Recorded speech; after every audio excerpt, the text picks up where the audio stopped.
அந்த பொற்கோவில் அமிர்தசரஸில் இருக்கும் பொற்கோவில். ஆகா, எவ்வளவு அருமையாக, எவ்வளவு ஏக்கர் நிலம் என்று கணக்கிட முடியாது. அவ்வளவு அழகாக இருந்தது. அமைப்புகள், விளக்குகள், அந்த கட்டிடங்கள், அந்த பாதைகள், தரையில் போட்டிருக்கும் அந்த மார்பிள் என்று சொல்லுவார்களே அவைகள். அது மட்டுமன்று கோவிலின் அமைப்பே மிகவும் அழகாக இருந்தது. அவ்வளவு இரவு சென்றதுனால் எங்களுக்கு அந்த விளக்கு அலங்காரங்களை கண்டு கழிக்க முடிந்தது. அந்த அந்த கோவில் இருக்கிறது, அந்த அமைப்பு எப்படி என்றால், அதன் பின்பக்கம் குளம் போல அழகாக இருக்கும். இரு மருங்கும் தண்ணீர் இருந்தது. அந்த தண்ணீரில் பார்த்தால், வெளியில் இருந்து பார்த்தால் அந்த விளக்கின் ஒளி பிரதிபலிக்கும்.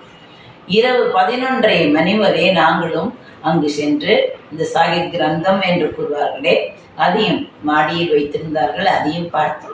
கீழும் அவர்கள் ஏதோ துணியை, பெரியதாக இருந்த துணியை இப்படியும் அப்படியும் செய்து அதை மடிக்கிறார்கள். அதற்கும் ஏதோ சொல்லி மடிக்கிறார்கள். நமக்கு தெரியாதனால், புரியாதனால் அதை பற்றி எனக்கு ஒன்றும் தெரியவில்லை.